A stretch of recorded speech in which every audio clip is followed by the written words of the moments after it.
Em nome do Pai, do Filho e do Espírito Santo. Amém. O ser humano terrestre atingirá seu pleno desenvolvimento na ressurreição, quando ocorrerá o encontro com Cristo. Celebremos o Senhor, que neste mês da Bíblia nos convida a acolher a palavra de Deus com coração generoso e perseverante. Primeira carta de São Paulo aos Coríntios. Irmãos, alguém perguntará: como ressuscitam os mortos? Insensato! O que semeias não nasce sem antes morrer. E, quando semeias, não semeias o corpo da planta, que há de nascer, mas o simples grão, como de trigo ou de alguma outra planta. Pois assim será também a ressurreição dos mortos. Semeia-se em corrupção e ressuscita-se em incorrupção. Semeia-se em ignominia e ressuscita-se em glória. Semeia-se em fraqueza e ressuscita-se em vigor. Semeia-se um corpo animal e ressuscita-se um corpo espiritual. Se há um corpo animal, há também um espiritual. Por isso está escrito: o primeiro homem, Adão, foi um ser vivo.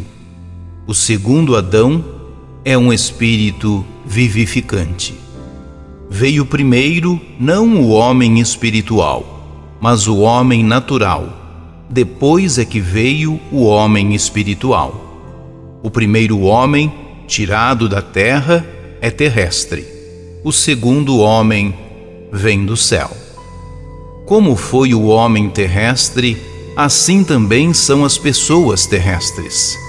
E como é o homem celeste, assim também vão ser as pessoas celestes. E como já refletimos a imagem do homem terrestre, assim também refletiremos a imagem do homem celeste. Palavra do Senhor. Salmo 55. Na presença do Senhor andarei na luz da vida. Meus inimigos haverão de recuar em qualquer dia em que eu vos invocar.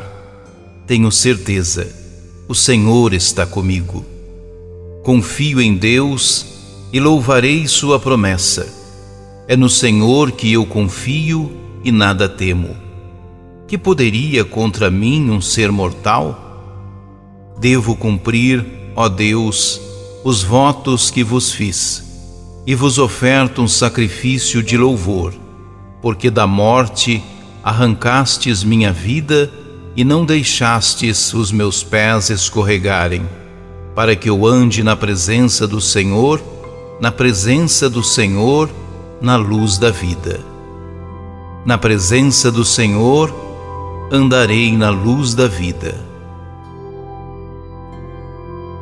Proclamação do Evangelho de Jesus Cristo segundo Lucas. Naquele tempo, reuniu-se uma grande multidão, e todas as cidades iam ter com Jesus. Então ele contou esta parábola. O semeador saiu para semear a sua semente. Enquanto semeava, uma parte caiu à beira do caminho. Foi pisada e os pássaros do céu a comeram. Outra parte caiu sobre pedras. Brotou e secou, porque não havia umidade. Outra parte caiu no meio de espinhos. Os espinhos cresceram juntos e a sufocaram. Outra parte caiu em terra boa. Brotou e deu fruto, 100 por 1. Dizendo isso, Jesus exclamou: Quem tem ouvidos para ouvir, ouça. Os discípulos lhe perguntaram o significado dessa parábola. Jesus respondeu: A vós foi dado conhecer os mistérios do reino de Deus, mas aos outros só por meio de parábolas, para que olhando não vejam e ouvindo não compreendam. A parábola quer dizer o seguinte: a semente é a palavra de Deus. Os que estão à beira do caminho são aqueles que ouviram, mas depois vem o diabo e tira a palavra do coração deles, para que não acreditem e não se salvem. Os que estão sobre a pedra são aqueles que, ouvindo, acolhem a palavra com alegria, mas eles não têm raiz. Por um momento acreditam, mas na hora da tentação voltam atrás. Aquilo que caiu entre os espinhos são os que ouvem, mas com o passar do tempo são sufocados pelas preocupações, pela riqueza e pelos prazeres da vida, e não chegam a amadurecer. E o que caiu em terra boa são aqueles que, ouvindo com um coração bom e generoso, conservam a palavra e dão fruto na perseverança. Palavra da salvação. O texto tem 3 partes: a parábola original, os motivos de falar em parábolas, a explicação tardia da parábola. Com base nesta parábola, pode-se lembrar de Isaías 55, 10 seguintes. A palavra de Deus é eficaz e produz frutos. Porém, nem todos que a ouvem a recebem com um coração bom e generoso. Cabe lembrar o construtor, que põe alicerce ou constrói sem ele. Os fariseus ouviam a palavra assim como os discípulos. Uns eram humildes, outros arrogantes. Estes nada perceberam no ensino de Jesus.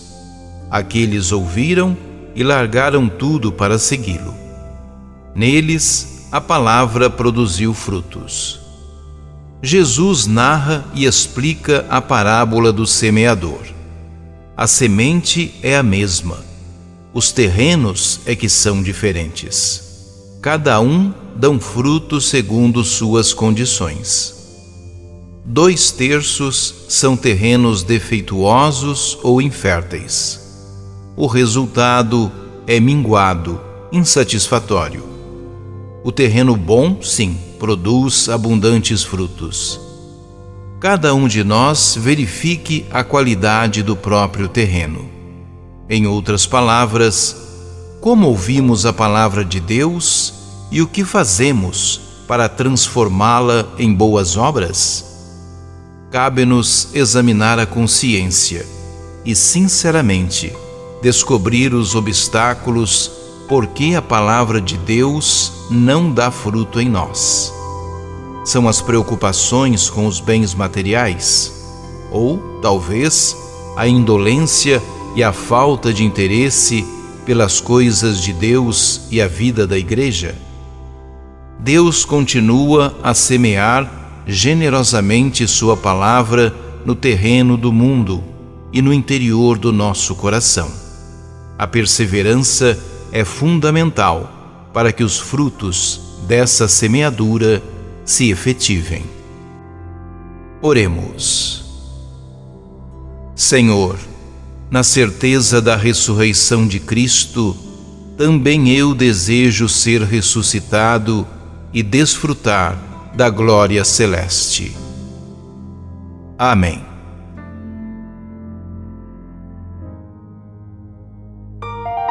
Ajude-nos a evangelizar.